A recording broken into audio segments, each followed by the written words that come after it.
Beta kumaha, Pak. Beta kumaha. Bukan apa-apa, ini bapak preman ya? Oh, beta bukan preman. Bapak preman ya? Oh, sini bukan saya preman, bukan. Saya tidak preman di sini. Tanya sama dia. Bapak bukan pegawai, tidak bisa menunjukkan pegawai. Karena sudah beta bapak sini. Belasan pedagang Ambon Plaza kembali membongkar paksa kios yang digembok PT Modern Multiguna.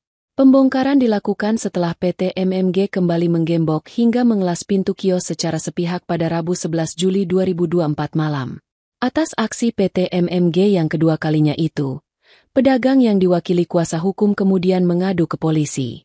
Ketua Koperasi Himpunan Pedagang Ambon Plaza, Irfan Hamka mengatakan tindakan PT MMG telah melangkahi aturan mengingat perselisihan dengan PT MMG masih dalam proses hukum. PT MMG pun disebutnya bertindak seakan-akan pengadilan. Ditegaskan, jika PT MMG memiliki kerjasama pemanfaatan, maka seharusnya dilakukan pelaporan ke pengadilan, bukan melakukan perbuatan yang merugikan pedagang.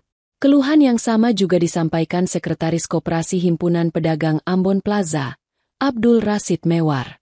Dijelaskan, pembongkaran paksa terpaksa diambil sebagai bentuk perlawanan atas tindakan ilegal PT MMG terhadap pedagang selaku pemegang sertifikat hak milik.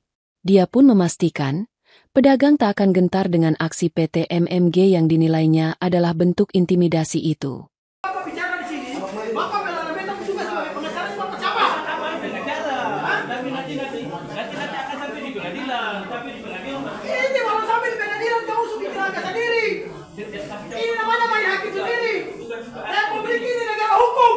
Download Tribun X sekarang. Menghadirkan lokal menjadi Indonesia.